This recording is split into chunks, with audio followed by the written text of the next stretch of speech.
City Current. Produced by Dakota Media Access. In-depth discussion with Bismarck and Mandan city officials. Watch on Government Access Channel 602 HD or tune in to Radio Access 102.5 FM. Always local, always current. Hello and welcome to City Current. I'm Mary Van Sickle. This is a special edition, another special edition of City Current. You see three people at the table, and Jim Neubauer is here because it's a Mandan edition. Thank you, Mary. Yeah, good to see you. And Tom Gerhardt, our new incoming executive director at Dakota Media Access. We're sitting together one more time. One more time. Yeah. Well, as Jim said, we can bring you back as a co-host or a Guest fill-in host. host when we On call. I'll be on call. All right. Okay. Age that sounds ourselves, good. the old Johnny Carson or Jay Leno. You're going to have your guest host That's come right. in or whatever. Yeah. Right? And you're going, no. Yeah, that might work. That say might she work. changes Yeah. her cell phone number. There you go. her We'll see last what day. the offer is. We'll see how we move forward on that. I was just going to say we didn't get to meet last time after Mandan Commission meeting, but I noted that at the meeting you had your quarterly anniversaries celebrated, and you were one of them for your 25 years. Yeah, February 1st of 2000 was my start date. Kind of an interesting time after, if everyone remembers, the Y2K things that Right. were going to happen on December 31st of 1999 to 2000. The world was coming to an end, but Yes. it was really a nothing burger. Started a month after that, and so yeah, it's been a pleasure serving the commissions and the mayors and the citizens. So there's always something new and different on the horizon. I did want to mention that you and I, our Pretty careers close. here are pretty darn close, because I started in January of 2000. And I know as soon as you came on, you and I were talking fairly frequently about what was happening in the community. Right. I did have a little history with Mandan when I worked with Bismarck Mandan Development Association. So we were always in contact. And in 2009, then finally we were pulling in Mandan City Commission meetings and then Park District and School Board and all of that. And Thinking about that. the rest is history, I guess. The rest from is that. history, and just for those folks that are watching now, Mary's push for pretty much took 9 years. It did. It took a long because time. City of Bismarck was on live TV, and we took about 9 years to get to the point where we were ready to go live and things like that. And I think it has all turned out really well between school board, park board, pick your favorite planning and zoning commission meetings and things like that. It is, I think the information that has gone out to the public are much more informed, and you know, they can watch and replay and all those good things. So again, thanks to you and your team at Dakota Media Access for pushing us very diligently and at times very there were no minced words. You need to get on this and let's do it now. Well, it's interesting because times have changed, and now I think there's definitely an expectation that all these meetings should be streaming and available and archived and available to citizens. But back in those times, there was a lot of resistance from commissioners and mayors, and at the time that was said, we really don't need that. I think that was, if you wanted to hear what happened at a commission meeting, then you were having to go get a cassette tape and play it. And that's how things were done. And again, times have changed, and the advances in technology and the ability for folks to go back and watch a meeting now, it's been a game changer. We from city staff have had to up our game, be honest with you, and make sure that what we're presenting is clear and understandable, because we're not just presenting to the commission anymore. We are presenting to the public. So that to make those things that people can go back and watch it 2 years later or 5 years later and go, oh yeah, that's what you were talking about. I think is, like I said, we've upped our game, and along with, I think the information that is going out is much improved. I always say, and Tom and I were having a conversation about this last week, about it's really a win-win-win for everyone. I mean, it gives us valuable content, of course, and we feel like we are providing a great service.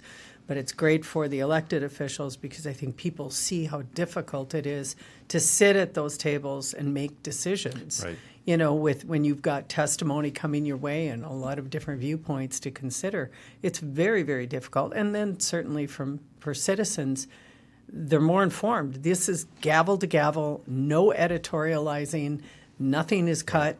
It's start to finish. It's live, and yes. it's unfiltered. Exactly. Sometimes we might wish it would be filtered, but and like I said, thank you for the anniversary note, and I would like to say that we had several work anniversaries yes. that we do on a quarterly basis to recognize the folks that put time and hours in for us all. We had, I think, myself and a couple others were 25 years, and you don't see that very often nowadays. I think we've at our next quarterly anniversary recognition, we'll have an individual with 40 years. Wow. And Dwayne Freeze, I'm talking about you.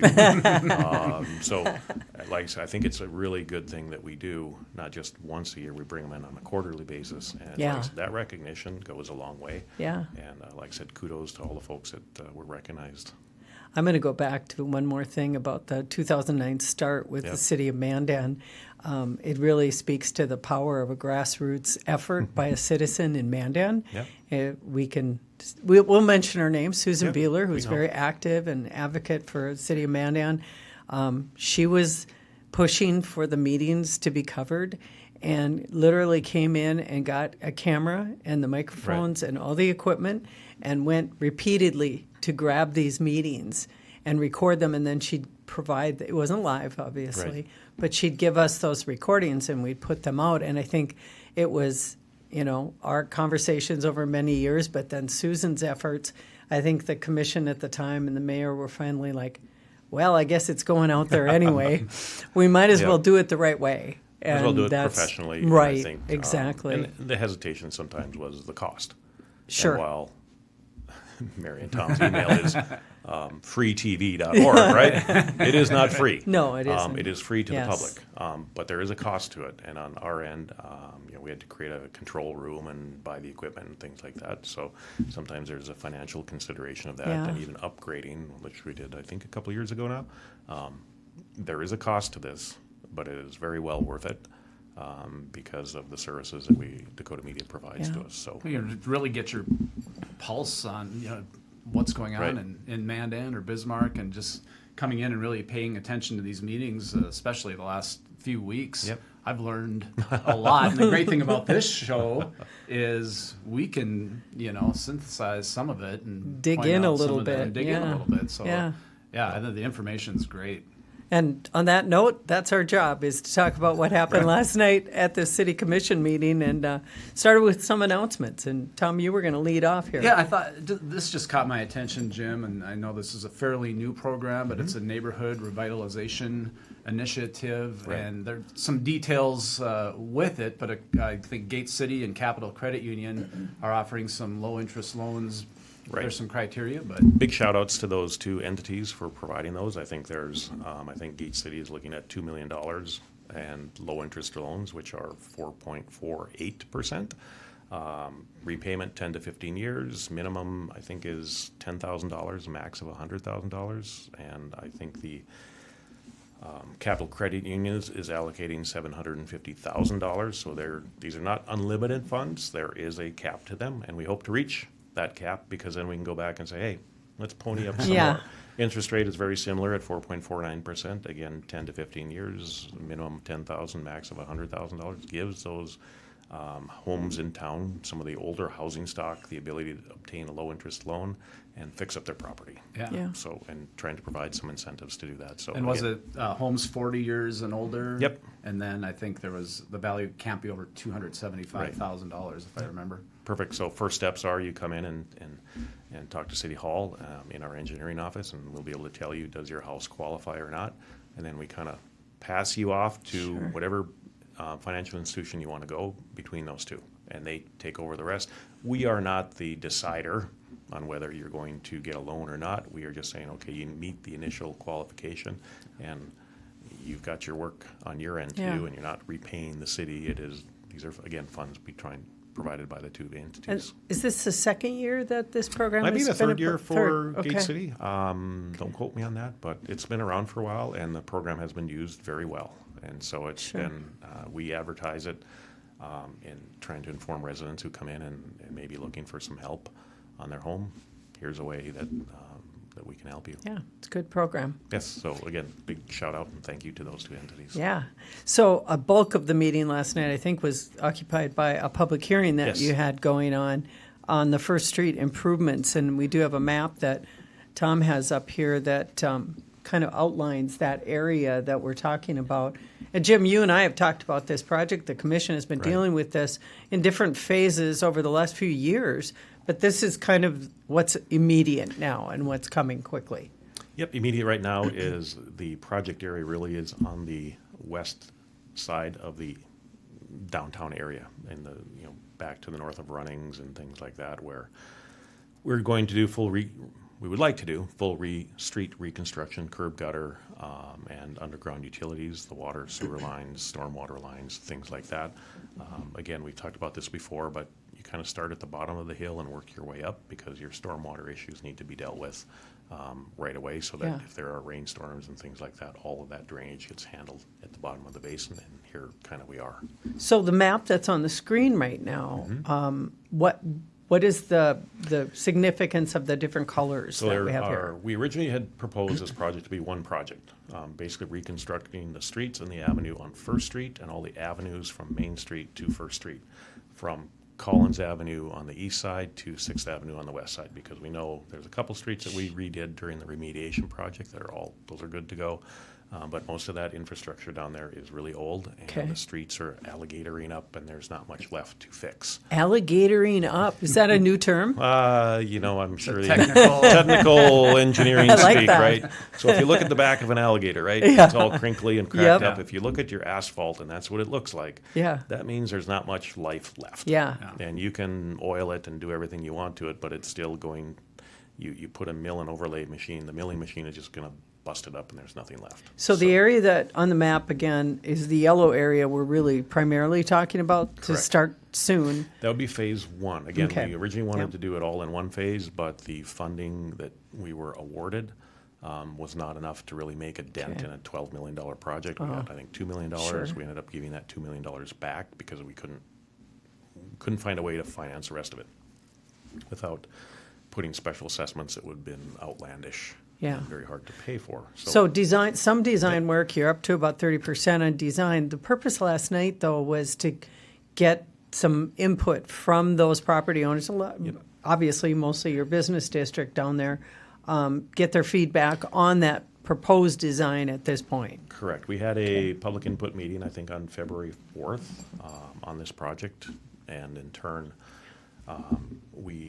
the commission approved the creation of a special assessment district to help pay for the local cost on this.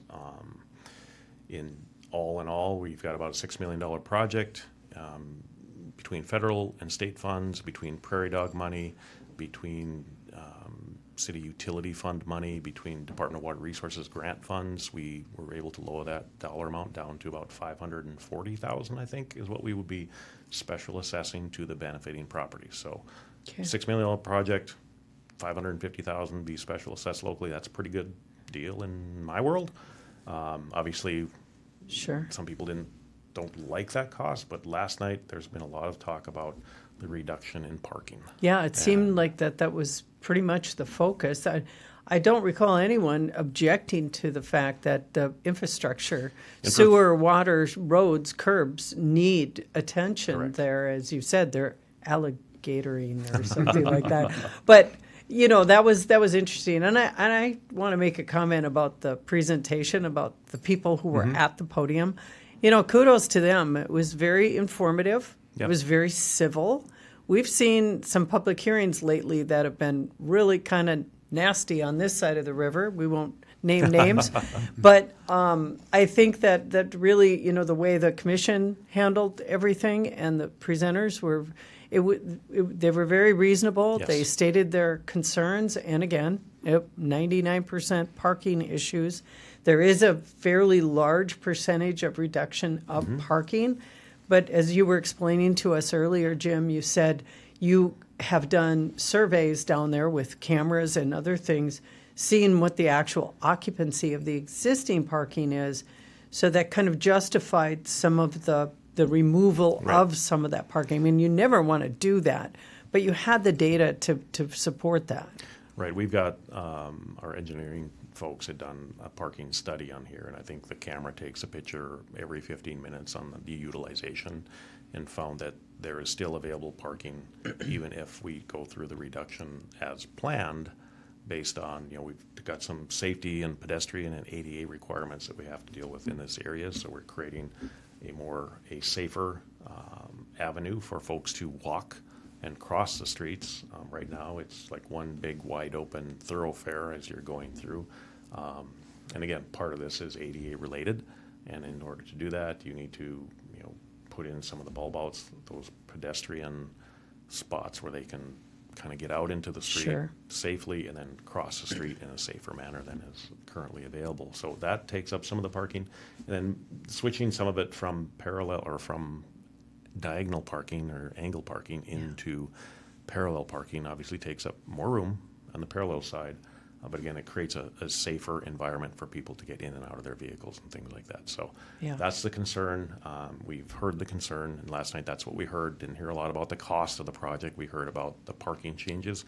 Some of those we have a little bit of control of, but a lot of it is required through American Disabilities Act, the ADA requirement. So whether we can change this, whether we have federal funds or not federal funds, is I think we still have to follow the ADA Act to get those things done. Sure. And it sounded like the mayor was encouraging engineering now to take another look to see if there's an opportunity to do some tweaking to retain some of that parking, and then it will. What's the next step that'll happen then? So next step, there is a protest period right now. So I think towards the end of April, that protest period will come up, and we'll tally up the area, because in an assessment district, it's based on the area of the property that protests. So if over 50% of the area protest in the project is killed, then we go back to the drawing board and, okay, now what do we do?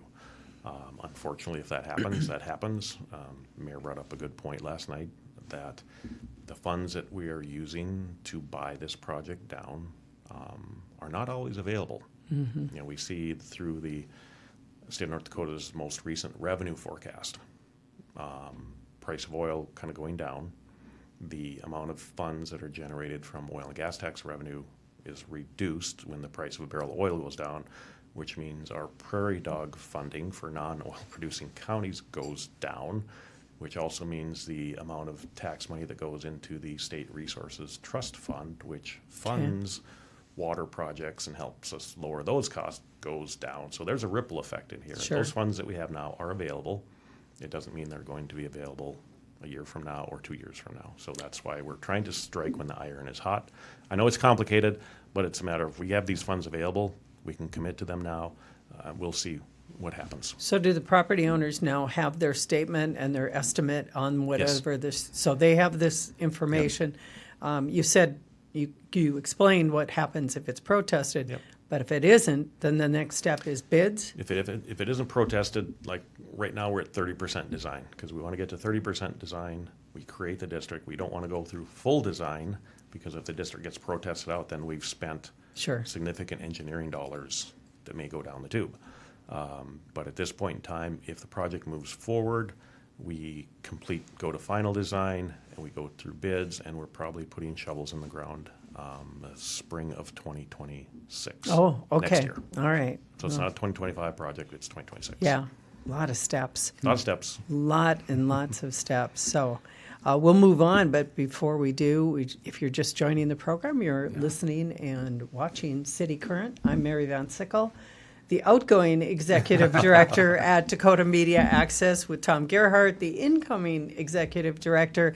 And as always, because it's a Mandan edition, Jim Neubauer is here, city administrator for the city of Mandan. So we're recording this on April 2nd. The program will repeat up until next week, when we sit down with Bismarck again. There we go. So, Tom, you wanted to talk about some of the new business. Or no, I guess I'm up, right? Yeah. Okay. You're up. We're talking about tree inventory. I was kind of excited about the tree inventory. All the things, right? Of all the tree things, inventory. I thought it was really interesting that Mandan is now approved, well, the commission last night approved an inventory of trees to happen in the community. Yes. Yeah. We are a Tree City USA. We are, I think maybe next year will be our 50th anniversary, or maybe it's this year will be our 50th anniversary of being a Tree City USA. Pretty cool stuff. It means that a percentage of your budget is devoted to forestry and tree care items.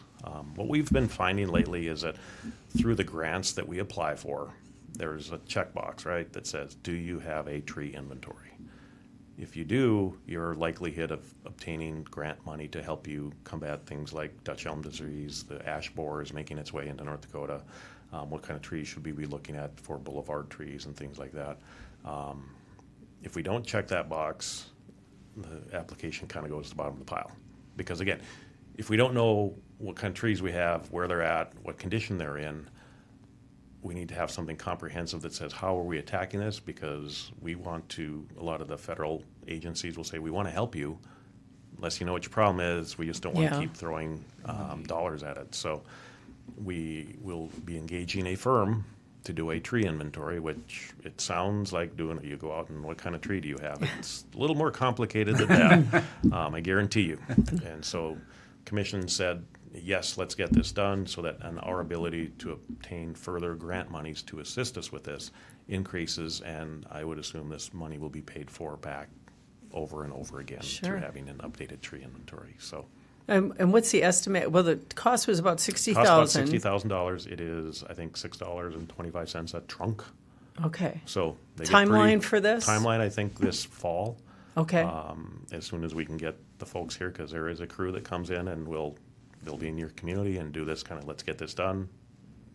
Our staff does not have time to, with all the other duties that they have, to go and trees and identify them. These folks are expert at this. They just walk through your community and get her done. That would take a lot of resources to use existing staff. But I think it's kind of cool that there's a tree team that comes in and does all this. It's something that sounds like, why are you doing this? This isn't important. But it really is important for your tree canopy in your community, and also to make sure what we have remains healthy, and we can identify, okay, where do we have problems, or where can we enhance what we have already. So it's really, it's one of those things that seems weird, but it's a good thing to have. And just not the canopy, I mean, it was brought up last night, helps the value of your home. Yes. Too. I mean, there's so many benefits that it makes a lot of sense. Stormwater The runoff. more you learn about it. Yeah. Trees are important. They Absolutely. help cool your house in the summertime. They'll help keep it warm and all that good stuff. So, and all the other benefits from active vegetation in your community. How's that? Well, we wanted to talk about a little subset, I think, of the Memorial Highway project that'll be soon underway, and we have another map too. And last night it was announced that 19th Street Southeast will be closed, I think, for a few weeks. I think we're looking about 3-week closure on that one. Yeah, just give us an update, Jim, of what's going on. Yeah, so it's been kind of humorous, for lack of a better term, the last month or two, when people are going, is Memorial Highway really going to happen? And I'm going, yes, it will. Yes, it will. Yes, it will. So April 1st, I think we started seeing some street closures. 19th is in order to install some storm water infrastructure. I say storm sewer, but that confuses even me because I think of sanitary sewer. But it is storm water infrastructure going in, so we can move the water off of the streets and into the bays. So again, that started April 1st. The weather the last 2 days has kind of put a little bit of a kink in that, which weather and construction don't mix well together. But again, we can start seeing, you'll see cones going up on Memorial Highway. You will see traffic squeezed down from the 5 lanes with a center turn to 1 lane each direction with a center turn, and then work will be starting in earnest right away. So it is happening. It's starting. The ball is rolling. Here we go. Big project. Big project. It'll probably be, we're hopeful we'll be done in 2.5, 3 years. Yeah. And so, again, a lot of this is always weather dependent on construction season in North Dakota. Last week we talked with Jason from Bismarck about the bridge update, and fact that it's kind of moving over to the Bismarck side. I mean, that's just kind of mind-blowing, the size of that project. This is going to be another big one. Yep, so we're looking at, really big. in big terms, it's the east end from Midway Lanes and 32nd to going to the east in 2025, and then moving on to the westerly half in 2026 and most likely into 2027. So the important thing is that businesses are still open. There will be entries to all businesses at all times, and in turn, we want to make sure the traveling public is well aware of that. We don't ever want to see the take alternate route sign anywhere, because those businesses on Memorial Highway are still open. Absolutely. So please continue to. And that's a great time to queue up. You're having a public information meeting on the reconstruction project April 9th at Midway Lanes. Yep, April 9th, Midway Lanes. I think our city engineer, Jarek Wigness, described it last night. It's going to be an open house. If you have questions on different items, we'll have different stations set up throughout their meeting room at Midway Lanes, and stop in and please ask questions. And as I understood it, you don't have to be there from 4 to 7. No. You can come between. That's a that 3-hour time. long time period we understand people have different schedules and things like Sure. that. We want to make sure that we're accommodating them. And again, joint effort between City Management and Engineering Office, between North Dakota Department of Transportation, in conjunction with Reedy, which is the prime contractor on this group too. So I think it's all three entities getting together and saying, okay, if you have questions, come in, let's talk about them. Yeah. Big project. You've already had quite a few meetings with a lot of the property owners. This has been going Over the on for a past couple 20 of years, years. Yeah. So these things have been talked about primarily with those properties affected and businesses. Right. This is even broader. The Yep. public is invited to come in and take a look. Yep. A little deeper look. Mainly it'll affect those people that are on the traveling roadway and kind of a one tier back from that. But we want to make sure that if it doesn't matter, you can stop in. It is a public open house to Sure. ask questions. That's next week, Wednesday, not the 9th? April 9th on Yeah. Wednesday evening from Yep. 4 till 7 at Midway Lanes. At Midway, okay. Yep. Sounds good. Well, you wrapped up the meeting last night with another legislative update. You want to hit the highlights of what you reported? It's kind of a regurgitation Yeah, it of is. the last several, but there's House Bill 1176 talks about property tax issues and increasing the $500 credit to, I think we're at $12.50 right now. That seems to be a moving target. Was it $14.50? Now it might be $13.50 or $12.50. You still have to apply for that every year. Also, another big item is the cap on the revenues, or the 3% budgetary cap, which will affect all municipalities, park districts, school districts. School districts really doesn't affect, but counties and things like that. So that one, along with House Bill 1577, deals with wastewater infrastructure, which is really an area that the state of North Dakota and the federal government have really never kind of played in that arena before and helped out with grant funding.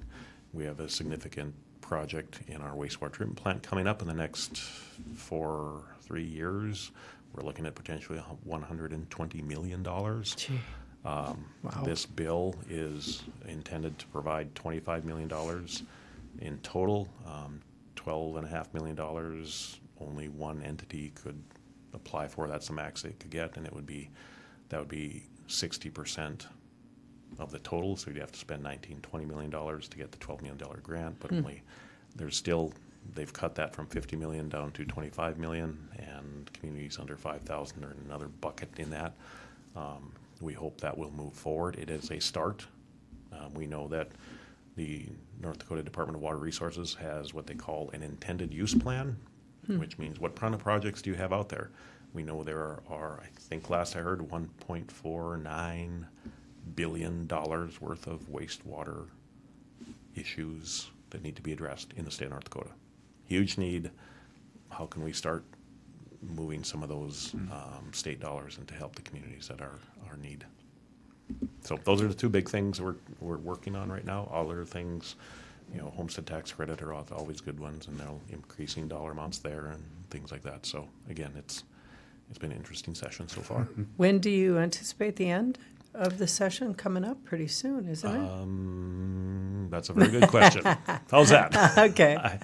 Somewhere toward the end of the month. Remains to be State of North seen. Dakota has a very robust legislative council. Does a great job in providing the videos of all the hearings and their schedules and things like that. So I'm not sure what day they're on. Obviously, they're limited to 80 days they can meet in session. Sure. If they gavel in, if they don't gavel in, then it doesn't count as a legislative day, I think. So again, I know they usually try and say 5 to 10 days.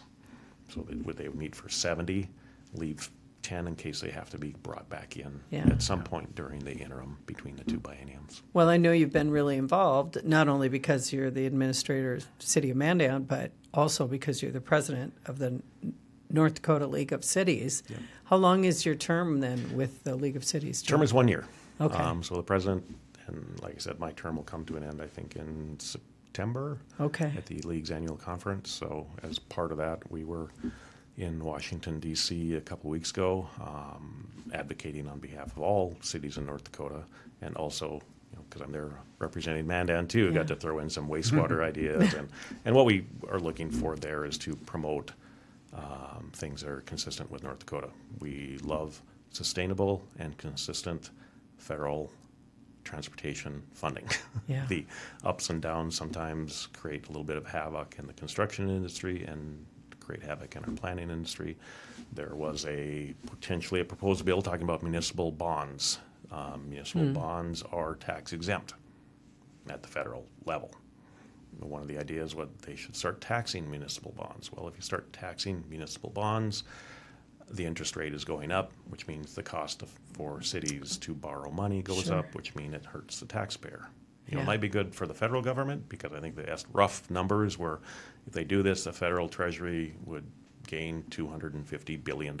Yeah. Big number. But in turn, it would cost, with the increased interest rates that are charged on those bonds, it would cost the municipalities and the taxpayers $750 billion. Oh, man. So that we were assured that was just a thought, and we wanted to make sure that thought is squashed, because when we sell our municipal bonds on the private market, a lot of people buy them because they have that tax exempt interest. For sure. Well, you picked a busy year to be the president of the League of Cities. I don't know that I picked it. It just landed there. Again, North Dakota League of Cities has some great employees, and Matt and Stephanie, Jennifer, Carissa. We've got Bill and Corey that are working the legislature too. So again, kudos to those folks. They are up there a lot so that I don't have to be. Yeah. And they do a great job for us. So right. For all cities in North Dakota, not just the large cities. Board of Equalization met last night too. Jim, just a quick update on that meeting. Quick update on Board of Equalization. We had our April 1st meeting, started at 7 o'clock. Our city assessor, Kimberly Markley, presents, here's kind of the activities that happened throughout the year. That information, that presentation is out there available in hard copy online, or you can watch it via replay of Dakota Media Access. Kimberly went through and said, okay, here's where we're kind of at this year. Here's where we see property values that were set as of February 1st. The board approved those valuations.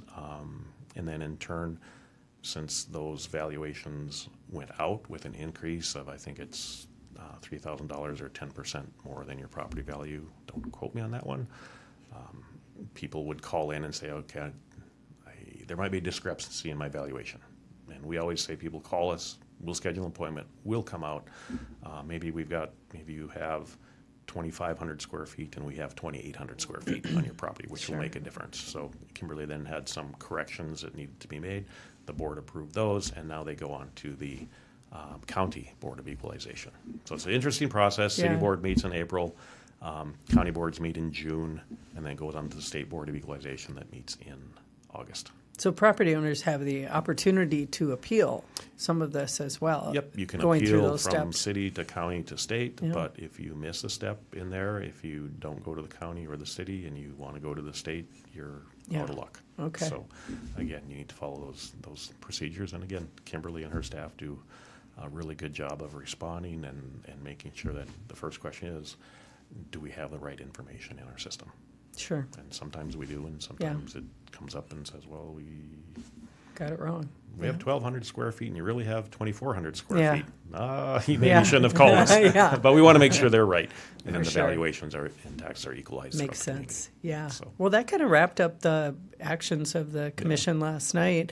We did pull out a couple of extras we wanted to jump into, and one of them was spring cleanup week. You do have coming at the end of the month. It's a little early, but 19th through the 26th.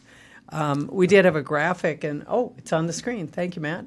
I thought it was kind of interesting, the 2024 stats, all the stuff that happened with the landfill and garbage pickup last year. We try and do track those stats because we think that is meaningful for people, because sometimes you don't really get a good sense of really what do you have going on. Was it worth it? Was it worth it? Right. And we always find that it does. And we also have residential spring cleanup week for folks that want to come in. And we can talk about that, I think, in another episode, but where people can sign up for picking up trash along routes. So again, we do the month of May for that. But again, spring cleanup week, April 19th through 26th, as our Public Works Director, Shane O'Keefe, so adeptly, I don't want to say ineptly or adeptly put last night. Humorless. Humorless or humorous? Humorously. Okay. Where he said, it's one time where you can leave your troubles at the curb and we'll come and take them away for you. So it's a fun pun. Shane did a nice job, and like I said, that is a very busy time and a very busy week for our crews, and we will sometimes hire additional help. And there's some guidelines, cityofmandan.com. Go on the website. You'll find out what you can put out, what you can't put out, all of those things. So we got to wrap up pretty quick here, but just wanted to mention you have the Heart River Correctional Center. Correct. It's a new name for that, but there's a big groundbreaking is going on today at 4 o'clock. Yeah. Most people may remember it as SIS, or the State Industrial School, and then the name changed to YCC, the Youth Correctional Center, and now the Heart River Women's Correctional Center will be groundbreaking today. Yeah, lots going on. Big move forward for them. Yeah. So. And you have your planner, Andrew Strami, announced he's had to bring resigning. That up, resigning his position. So you have an open position. Andrew will be leaving us the first part of May. We're all sad. Andrew's done great work for us, and just a really good individual, and is willing to step in and has stepped in on many projects and taken the bull by the horn, said, I think this needs to be done. And we say, go do good things. Yeah. Andrew's going to do that in the next chapter of his life. He's going to go do good things in another country probably, but we wish him well. We do have a job opening for a city planner on our website right now under jobs, so if you're interested, I think we close on April 11th, but you might want to check that out. Again, we are, and it's going to be tough to replace, but we're getting some pieces in place now to deal with his absence. We just wanted to remind everybody too, transitioning from Andrew from the job opening to, you can watch City Current.